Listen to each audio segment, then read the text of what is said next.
fans, this is it. The Super Bowl is finally here. Welcome to the biggest sports weekend of the year. You're watching Fanduel TV's More Ways to Win, coming to you here from Radio Row in Phoenix, Arizona. I'm Lisa Kerney here with the team, my guys. In just a few hours, the Chiefs and Eagles will face off in Super Bowl 57 to win one of these. And as they've been doing all week long, these guys are getting you ready to bet the big game. Former NFL wideout, Super Bowl champion. You guys wonder where I got my Super Bowl ring from. It's James Jones' What's ring. going on? He said he brings it out 1 week a year, and this is it. Sports betting expert Dave Weaver, of course, our sports talk radio host, and Fillipponi as well. James, I'm being swaggy today. You are swagged out today, man. The show is starting off on fire. To do it, right? But I can't. The red. Yeah. You're saving it. It's the bling. Yeah, she letting the world know who she rooting for today. I love it. I was stealing his ring on the day that I'm wearing my Chiefs red. You know this. Good. But have not been shy about it all week long. Hey, let's also bring in our NFL expert, Cole Wright, joining us from Chicago to give us his unique take on this matchup as well. What's up, Cole? Hey, tell James Captain Kangaroo wants that Friday outfit back. You know what I'm saying? Hey, don't knock the swag just because you're in the house with a jacket and a hoodie. He's at least it's the right color, Cole. It's the right color. Hey, and along with our experts, we have some very special guests joining us today on set, including Packers running back Aaron Jones. Our James Jones is very excited to get into a big conversation with him. And, of course, 8-time Pro Bowl tight end Antonio Gates will be here on the More Ways to Win set as well. Cannot wait to hear what they have to say about this matchup in front of us. We are just hours away from kicking off Super Bowl 57. We better do this thing. More Ways to Win starts now.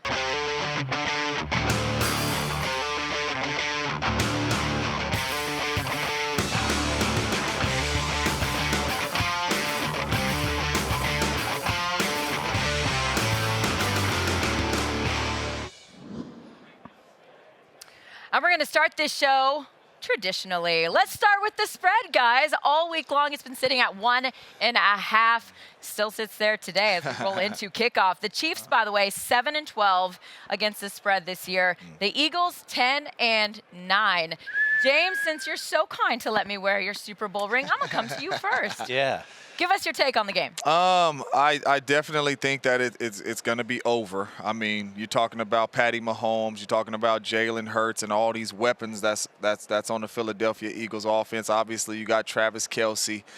But this is definitely going over, but I think it's going to be lopsided. And I know you got your beautiful red on the day, but I think this is going to be lopsided. I think this is going to be a beatdown for the Philadelphia Eagles. I think they put up 38 points in this ball game. Obviously, Patty Mahomes is going to have his answers. They're going to put up some points, but I think this number is too low. I like Philly in this one, definitely to go over, but to put up some big points. I want Pony to go next. That way I can just squash you both when you're done. Go. Let me start by saying that when the line first came out, as soon as the championship games ended, the Chiefs were a 2.5-point favorite, and that quickly got bet to Philadelphia -1.5, and it stayed there for the better part of 2 weeks, which you don't always get that when we're talking about a game that everybody's talking about and everybody's looking to bet on for 2 weeks. So that is interesting to me that line stayed firm. I saw a stat today.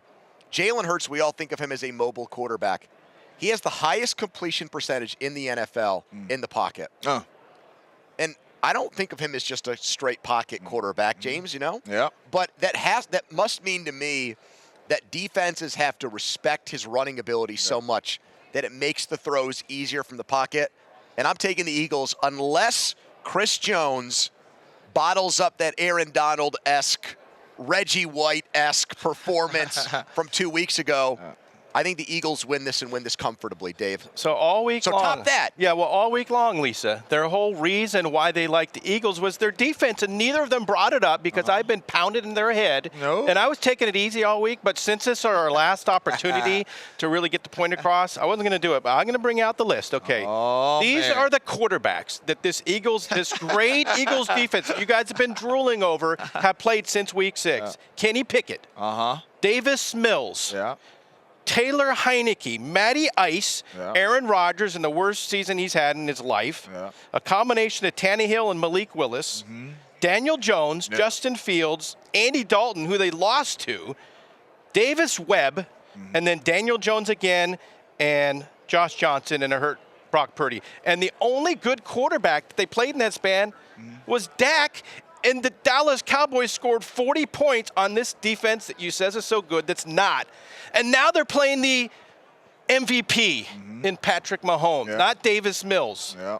So Come on. He's going to shred him. I hear all that Come on, Mahomes. I hear all that fancy stuff you just brought out, Dave, and them quarterbacks you brought out, right?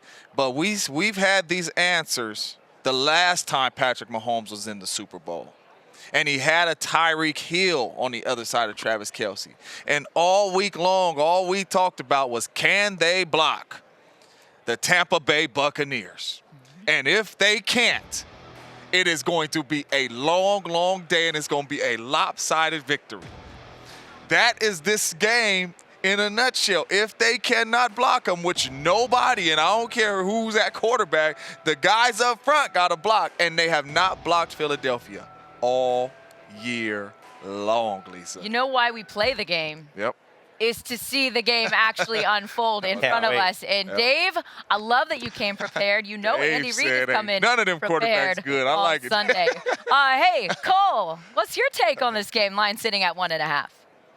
Well, when you look at defense, like you said, Chris Jones, this guy is going to need to have a big game, and that's what we've seen from him all postseason long. And his demeanor, that calm, cool, and collected nature, well, that's a perfect for Super Bowl Sunday, because 60 minutes, once that clock gets going, you have to have that low blood pressure, and that's what he has right about now. And you look at the total, I mean, 51 when you're taking a look at games that have gone over that, and I'm going with 58, because you look at the last 5 Super Bowls, and obviously some more lopsided than others. You go from 74 all the way down to 16 points. But over the last 5 years, they've averaged just a shade under 45 points per game. In Kansas City, they've averaged just under 29 points per game this season. And I think that Philadelphia is going to be able to put some points up on the board. And you combine that with what Kansas City's able to do, then this one looks like an over for sure. Like we've said all week long, 31-27, Kansas City, they go on and get the win. 58, that's where I'm setting that at. Cole, I got a question for you.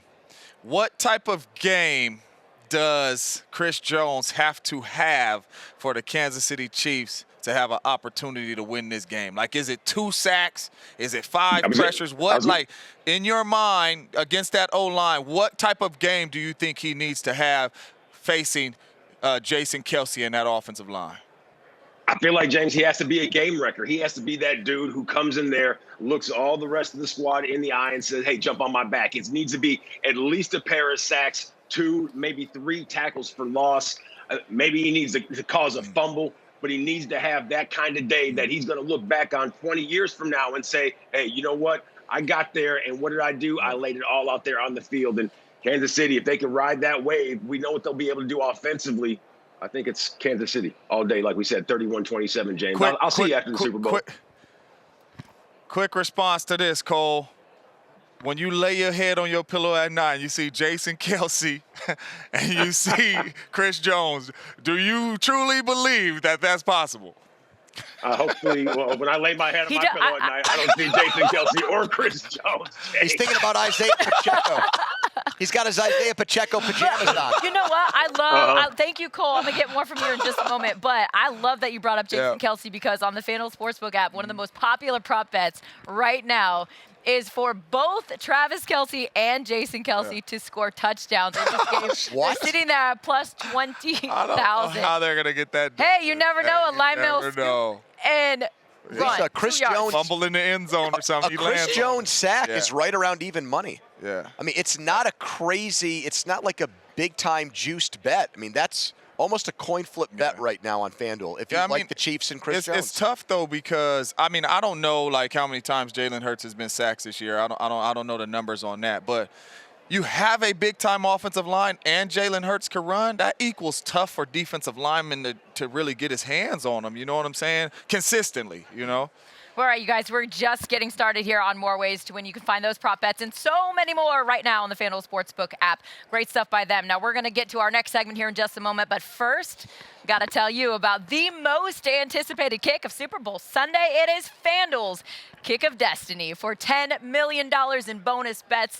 Yes, it's happening right now. Rob Gronkowski will attempt a field goal live in the third quarter of the Super Bowl, and you can get a piece of the $10 million in Fanduel bonus bets just by placing a wager of $5 or more on Super Bowl 57 before kickoff, and you're going to receive a bonus. If Gronk kicks the field goal and makes good on the Kick of Destiny, he promises he is not missing this kick. And it doesn't matter if you're new to FanDuel or already playing with us. Everyone is eligible. So come on, Gronk kicks, you win. It's as simple as that. Limit one per person, and then cheer on Gronk in the third quarter as he goes for glory and $10 million for FanDuel bettors. Just getting started here on FanDuel TV's More Ways to Win. We are live from the Super Bowl and coming to you from Radio Row. Thanks for hanging with us here. Coming up next, former NFL tight end Antonio Gates is sitting right here next to us. Gates, an 8-time Pro Bowler, and knows how to play that tight end position. He's breaking down the Super Bowl with us next. Hey everybody, welcome back to More Ways to Win here from Radio Row in Phoenix, Arizona for Super Bowl 57. We are just hours away. We are so close.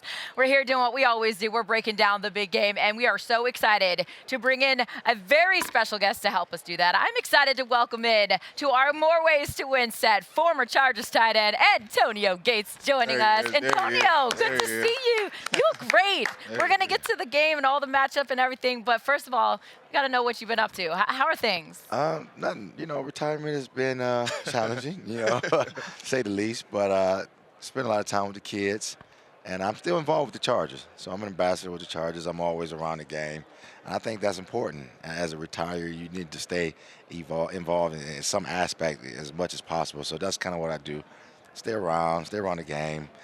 Go cheer on my Chargers as much as I can. Yeah. And I'm still kind of down about that loss against Jacksonville. So I'm taking it. Yeah. What, you playing any hoops while you're there in the LA area? Nah, you ain't even. I think I dream of my old days, and I'll leave it up to my son. Yeah. I'm like, you know what, Daddy's done enough. You got it, man. But I mean that's such a cool part of your story and very unique. And I don't know if everybody knows that's watching us now. I mean, you didn't even play college football. You were a hooper. Yeah. You went to the Chargers as an undrafted free agent. So tell us how that evolved for you, your pro football career. Funny story. Like it was the craziest, senior year ever. Because here I am. At the time, in my mind at least, I think I'm going to the NBA. In my mind, you know what I'm saying. So like any other kid growing up, you got these, these goals and stuff. So, I'm averaging about 20 points a game. The Mavericks was coming in there. A couple of teams wanted to see me play here and there. But here I am with all these NFL scouts just overwhelmingly coming watching me play. And I can't figure out why are y'all even here? Who y'all coming to see? So I guess what it was I went to school and played for Nick Saban initially. So I guess Nick Saban put it out there that I was one of the better players in the draft that year. And then all these guys started coming to watch me. Right? Ironically, they all coming to watch me play. But what it was doing, it was throwing me off because it was kind of like scaring the NBA guys away who I wanted to really go. Like, that's what I wanted to do. And I always make the analogy, it's like, like the prom. You got a date that you want to go with and then a one that want to go with you. So football wanted to go with me. Everything I had done was great. Great size, great speed, great agility, great height. Basketball was kind of like, can you do that again?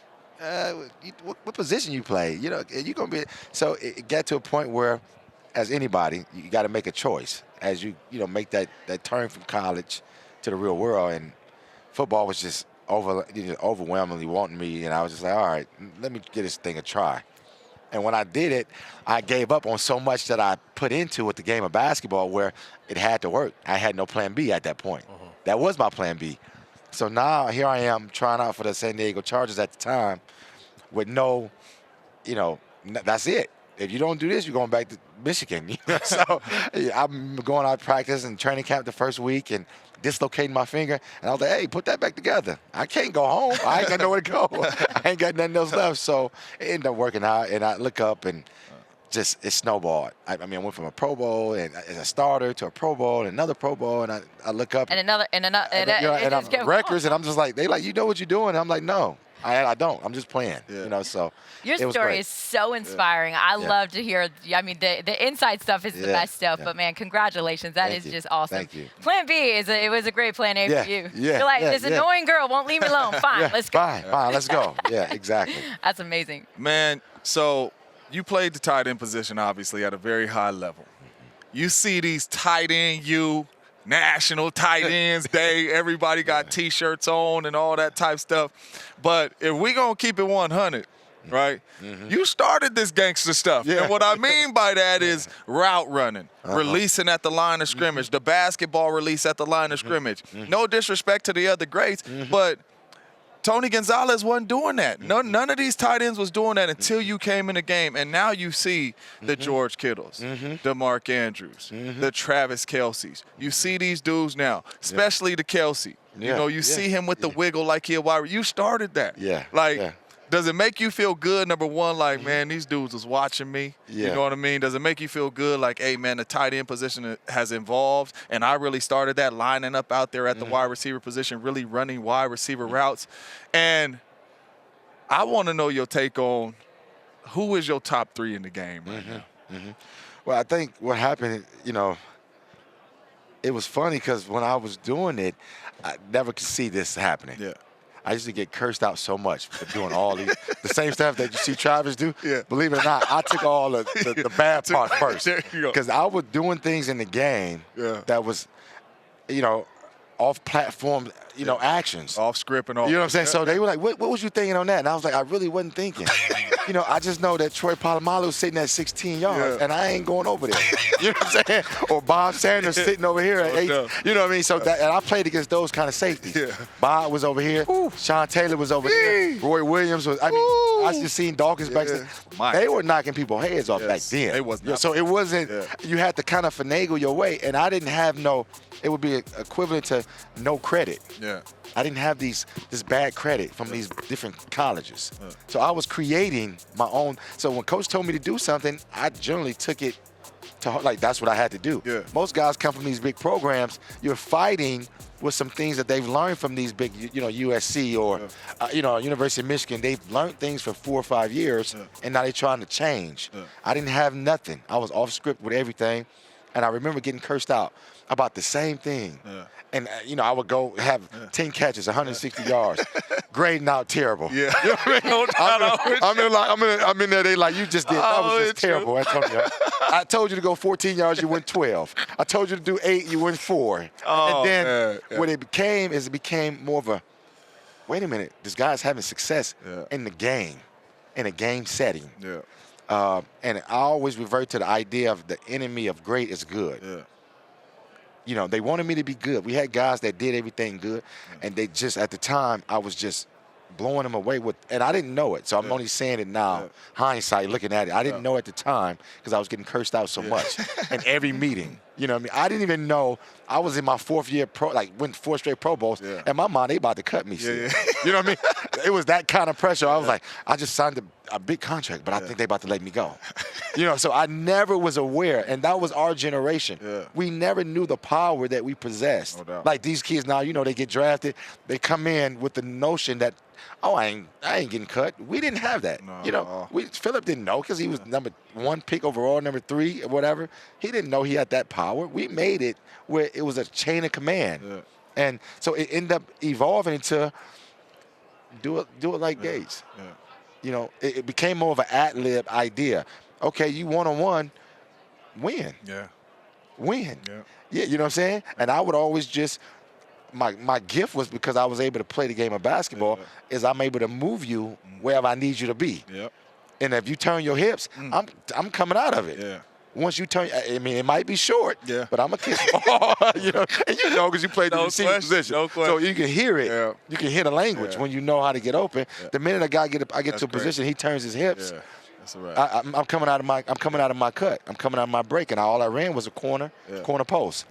And you couldn't really stop it. Real quick, I know they want to get in on that, but I just want to backtrack real quick because it was a really good point. So, like, we used to get graded every game, right? So, like, if you messed up, if you were supposed to be, like, a number split or your route was supposed to be 12 yards or you run the wrong route and still get the ball, score a touchdown, your coaches are docking you for that, right? So, like he said, you could come out of the game and have 3 touchdowns, 150, and walk in the meeting on Monday and coach like you had a losing performance. Yeah. And you like, what? I just won people fantasy. Right.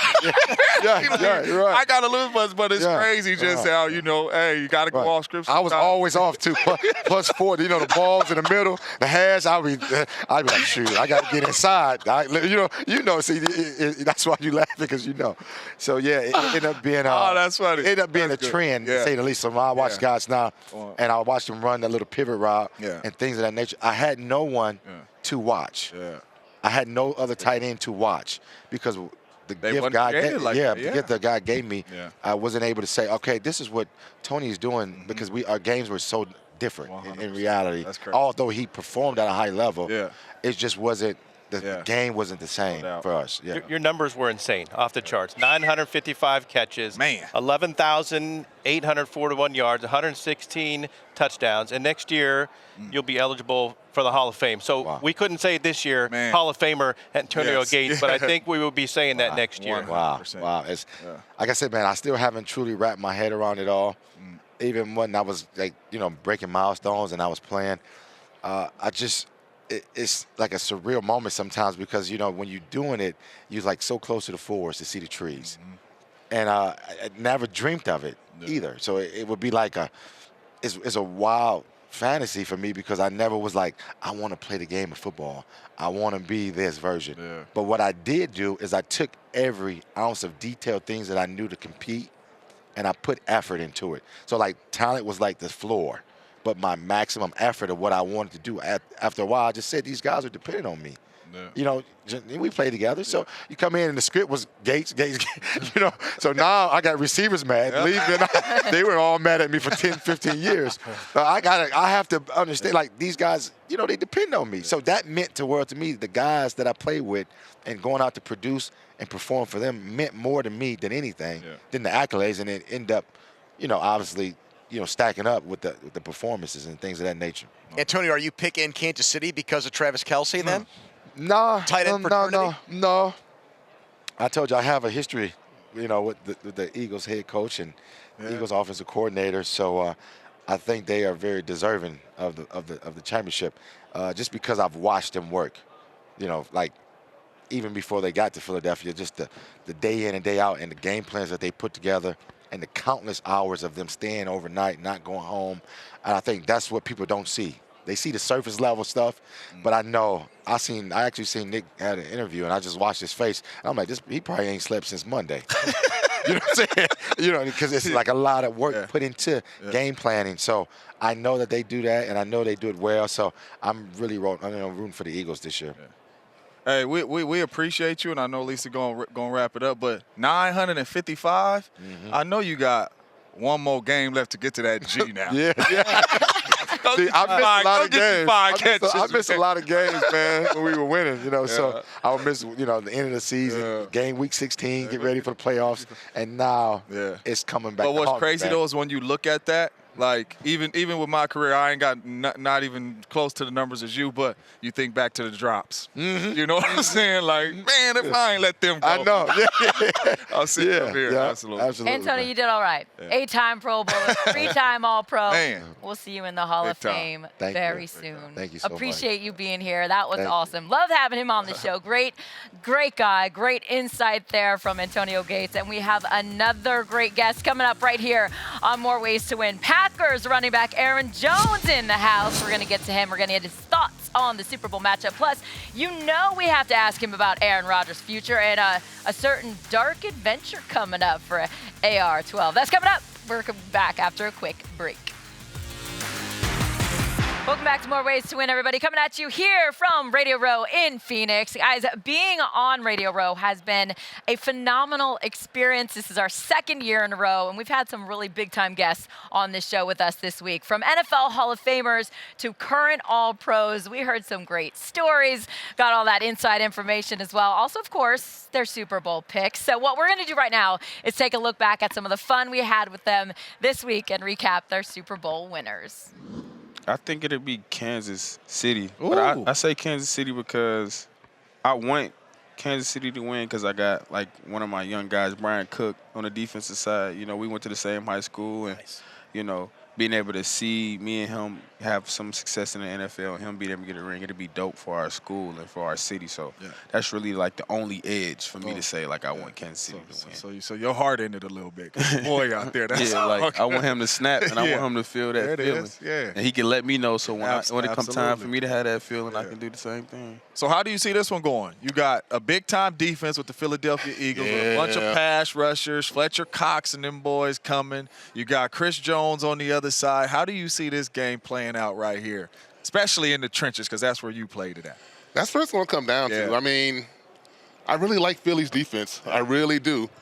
But it's tough to go against Mahomes and Andy Reid. You know, the better quarterback and coach combination tend to work it out. And you know, but I love Jalen Hurts. I mean, I love, you know, the offensive line for Philadelphia, Lane Johnson. It's just going to be a good one. This is just one of those that I'm leaning towards Kansas City, I think. But, I mean, Philly would not surprise me at all if they pulled it out. He was drafted in the second round when no one expected him to be drafted in the second round. No one even thought he was worthy of being a second-round pick. And then his rookie year, everyone thought Carson was the guy. Why are we wasting the pick on this guy when the main thing was Carson had been hurt a lot? You need a quarterback that can come in and make plays for you when need be. But he took the pressure on himself to put extra time and effort to get himself better. And I think what helped him was the fact that he got out of the Alabama bubble, went over to Oklahoma and learned under Lincoln Riley, was able to go in more of a spread offense, throwing the football, and then getting to the NFL was just another opportunity to get better and better. So for Jalen, this is a perfect scenario for him of where he started to get himself in this position. I think Kelsey's the best tight end ever, in my opinion. We're just watching him play, see what he does. The one that's going to have the biggest game, I'm going to go A.J. Brown. Oh, there you go. So we know who you're taking to win. Yeah, I know you did. I got the Eagles. You got the Eagles. I got the Eagles. NFC, you got it right with the NFC, you already know. Who do you think has the edge, receiver core-wise, in this ball game? I'm going Philly. Yeah. I think Juju, he's been playing good. But I think Devontae and AJ's been playing great. Yeah. I think those guys are making the plays that need to be played. And right now I feel like the Eagles have the upper edge. I think both of these are two good teams. I think who beat us the worst was Kansas City. We played Philly and Kansas City when I wasn't here. So just going off that, I'm going to go who beat us the worst, and that was Kansas City. I think overall, I might have to go with KC. I might have to just go with KC. I think run game. Why KC winning? Listen, you played against both of these teams this year, so you have it like KC, up close. You've seen it, you know it. KC came out week 1 and last year and did something to us, you know. So I just like seeing that. You just know that they're gonna be very well coached, well prepared.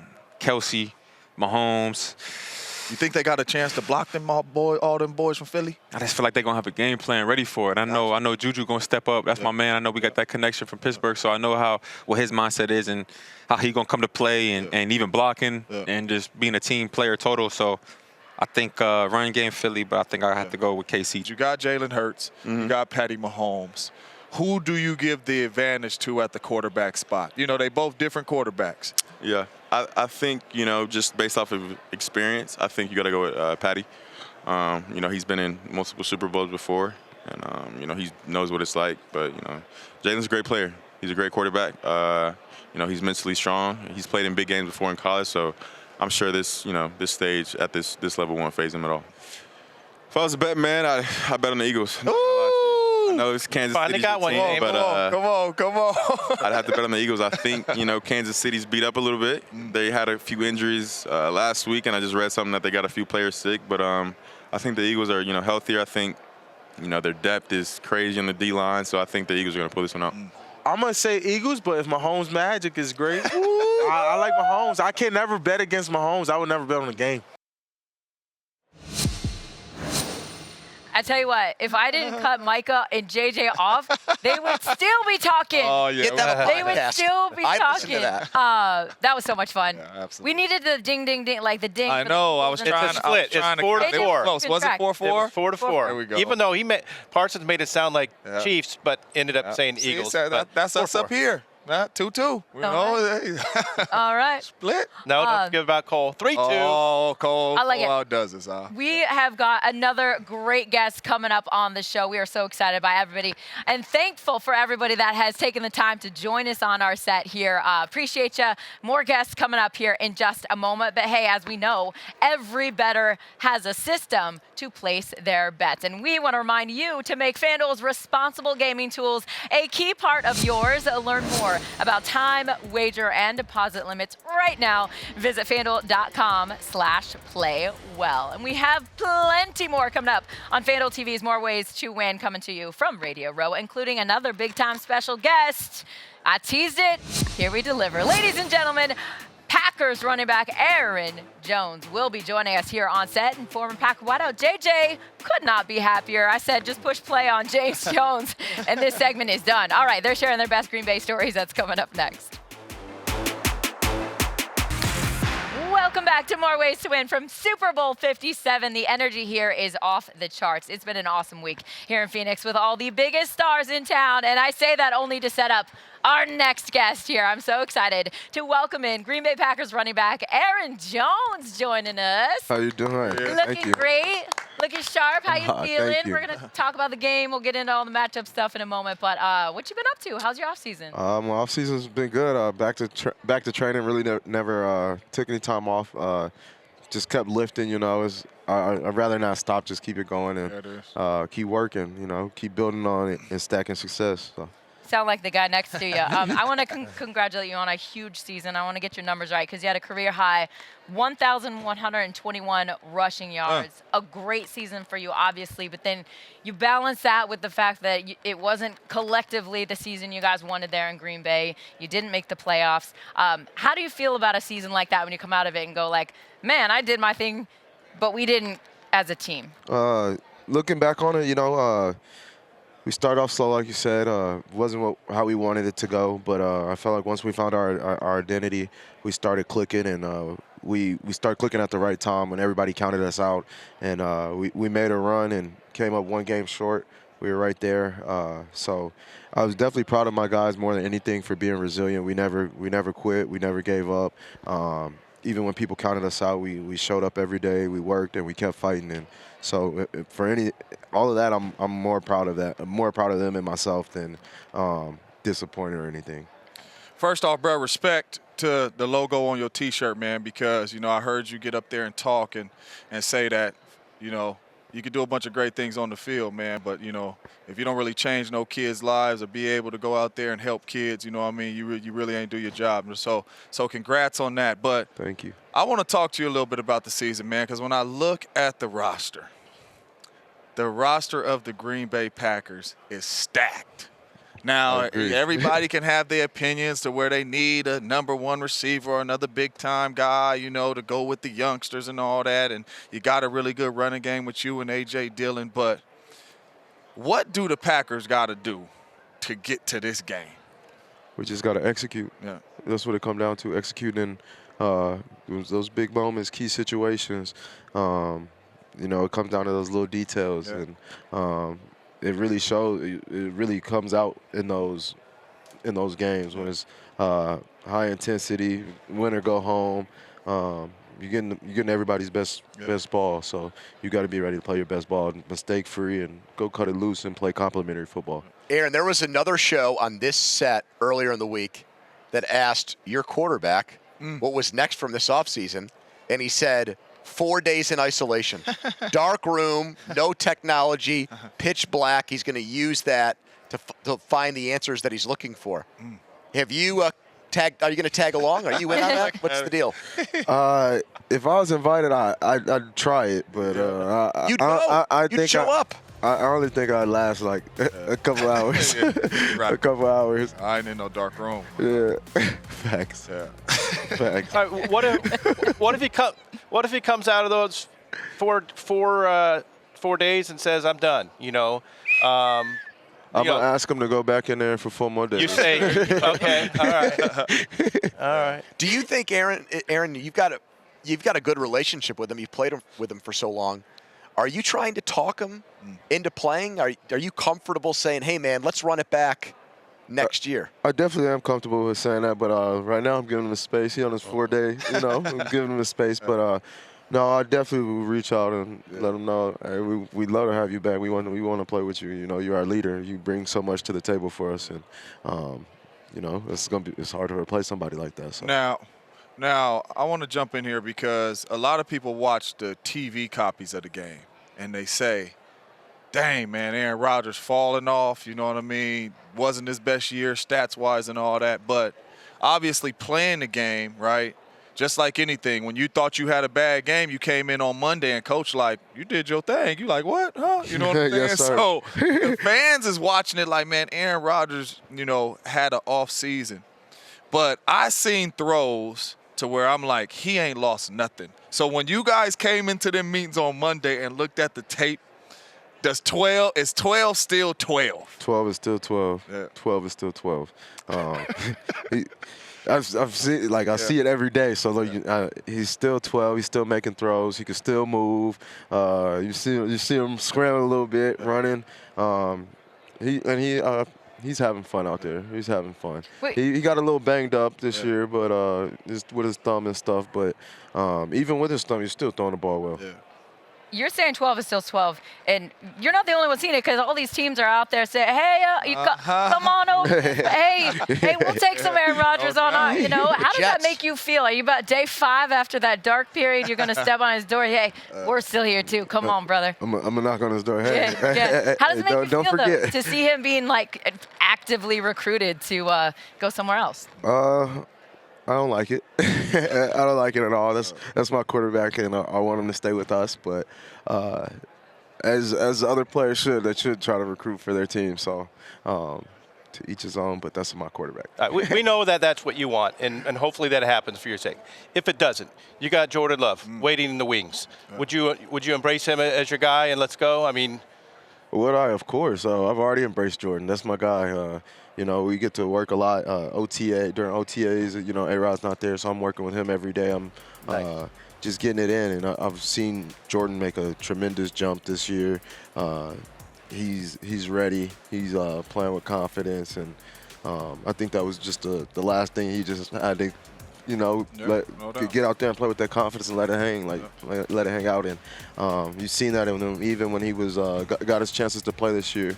I think he went out there and showed that he could do it at a high level. No doubt. James mentioned this, and I want to highlight it again because the T-shirt you're wearing is really a really big deal. You were the Packers nominee for a Walter Payton Man of the Year award. Congratulations for that. For anyone that doesn't know what that is, it recognizes outstanding community service off the field, excellence on the field as well for your work with the A&A Foundation. Can you explain to people what that is, the work that you're doing?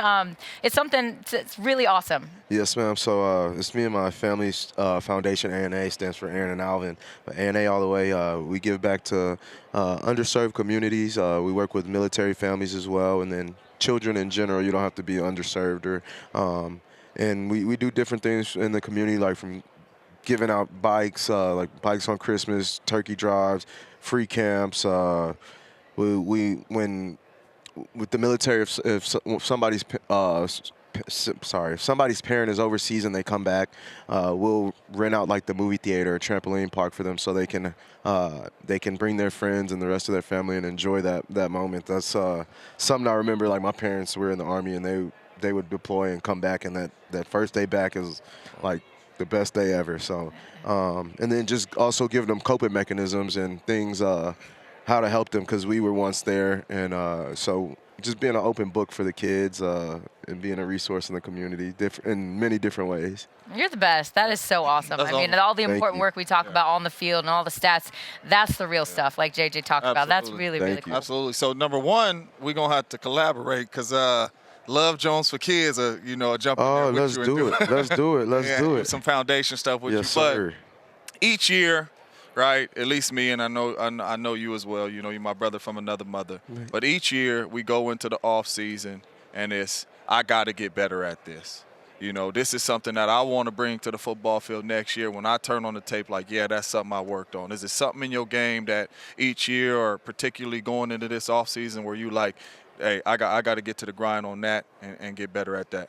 I just want to get a little bit stronger, when I get downhill, when I get vertical and get downhill. I want them to feel me as well. You know, they're coming up trying to hit me. Yeah. So when I lower that shoulder, I want them to feel that too, not just – I have the ability to run around people, but I can't drop my shoulder pads. I've done it, but I want them to feel it and like, okay, we don't want to hit him. So Aaron, then I would say catching the ball downfield a little bit, just continue to work that. We had Micah Parsons sitting where you are, and he's rooting for the Eagles because of division pride. Now I kind of had that too. Now, I saw you guys, when the Vikings lost, a lot of your teammates were excited. It seemed like, okay, we're going, misery loves company. If we're not going to win, I'm happy that they're out. So James said NFC pride. Does that mean you're rooting for the Eagles and think they're going to win? Are you a conference man? I am a conference man. I've been saying I'm going for the Eagles all week. Although I would like to see my boy MVS get him a ring. He came close in Green Bay, and he's finally gotten to this game. So it'd be nice to see him get one, but I'm going with my conference. Yeah. NFC, we ride. Conference we ride together. I thought, Aaron, I thought we had a thing. I thought we were like good. We're like, we could do some. We're great. All the community service. So I was coming out. We were going to, with the kids. We're great. Dang. It's okay. Neither one of my teams, so.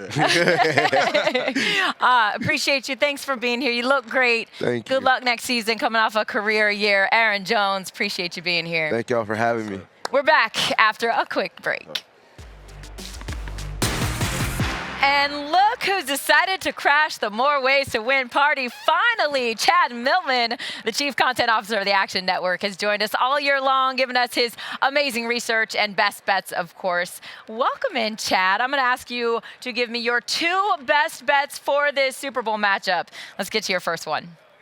All right, look, I don't want to be a coward, but I'm not going to take a side. And last week, I talked about the total and this bet and liking the under. This bet is somewhat correlated to liking the under. I think that we are looking at a game script in which both coaches will probably not be very conservative. And so when we are talking about field goals, will both teams kick a field goal of 33 yards or longer?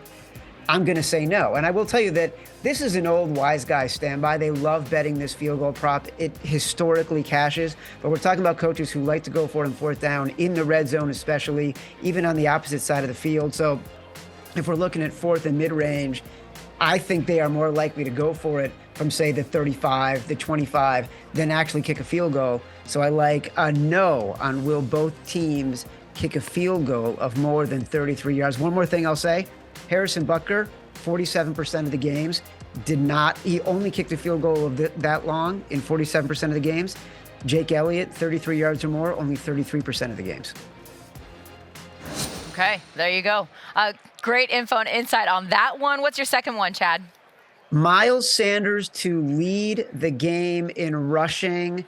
Look, when the Eagles are trailing by less than 7 or leading by less than 7, then his rushing percentage, the carries that he is carrying the ball, the percentage of times he is carrying the ball, 79%.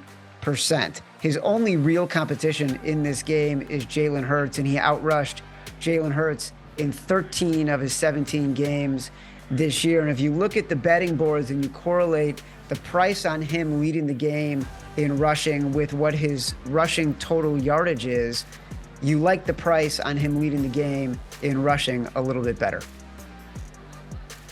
Okay.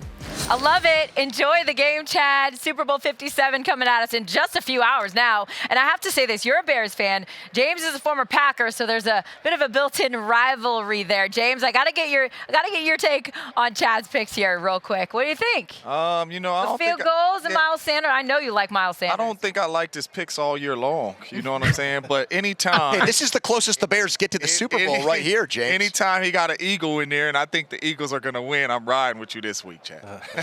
Listen, all right, awesome stuff, Chad. Thank you for joining us. All right, talk to you later. He's like, so much more to say. You can get more of Chad's insight by listening to the Favorites podcast wherever you get your podcasts. Make sure to download the Action Network app as well. Expert picks, live scores, stats. Chad's the best. Appreciate you always. And as we wrap up our final show here, getting you ready for the Super Bowl, I have got to just get it to my guys. Let me know who is winning Super Bowl 57. And if you've got a score, lay it on me. I'm not coming to you, James. Not first. Pony, I'm surprised he even cut his mic on the show this week. That shows your kindness. I like the Eagles to win the game by 10 points.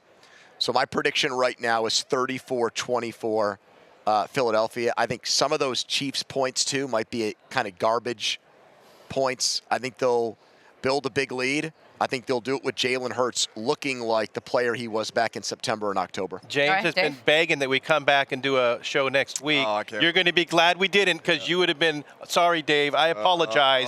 Chiefs, 38-27. James? Dave, if the Chiefs score 38 points, I'm telling you, like Cole said, you're gonna get some Jordans. But I got the Philadelphia Eagles in this one, 38-17. Cole, real quick, who you got in the Super Bowl on Sunday?